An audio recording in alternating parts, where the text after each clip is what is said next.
The Webb Space Telescope's new look at the cosmos, technology used to fine-tune Webb, improves the vision of millions on Earth, and a new climate study heads to the space station. A few of the stories to tell you about this week at NASA. It's a new window into the history of our universe. On July 11th, President Joe Biden released the first full-color image from our James Webb Space Telescope during a public event at the White House in Washington. The image, known as Webb's first deep field, reveals thousands of galaxies in a section of the sky so tiny that it is only about as big as a grain of sand that is held at arm's length by a person on the ground. Every part of this mission is a partnership. The next day, in cooperation with our partners from the European Space Agency, Canadian Space Agency, and Space Telescope Science Institute, we released the full set of Webb's first full-color images and spectroscopic data. The new observations uncover a collection of previously hidden cosmic features.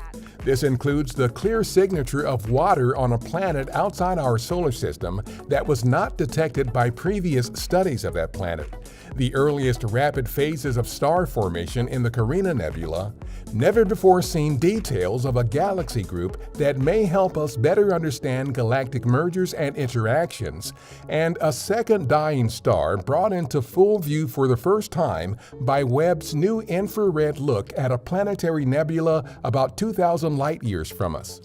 These first images kick off the beginning of the telescope's science operations.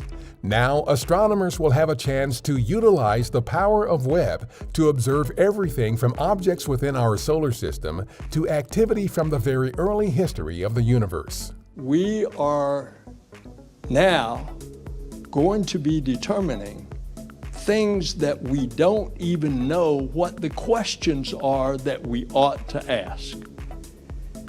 And so it's one of these great engineering feats, not just for us, but for humanity.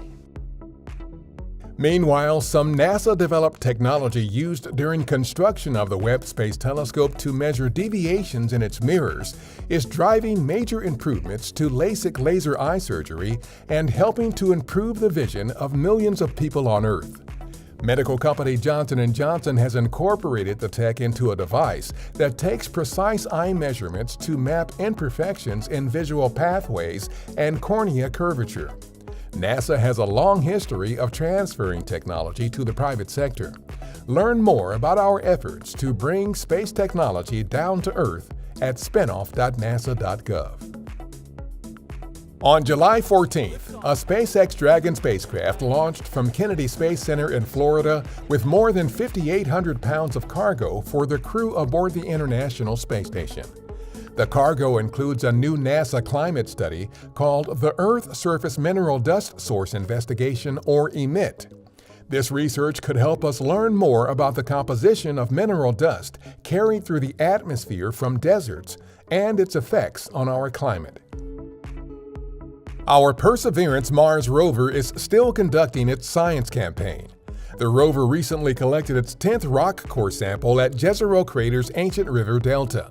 But the rover is also scouting for locations at which the future Mars Sample Return campaign can land spacecraft, collect the sample tubes left by Perseverance, and return the rock and dirt samples to Earth for study. The sites being scouted are under consideration because of their proximity to the delta and to one another, as well as for their relatively flat, lander-friendly terrain. That's what's up this week at NASA. For more on these and other stories, follow us on the web at nasa.gov/twan.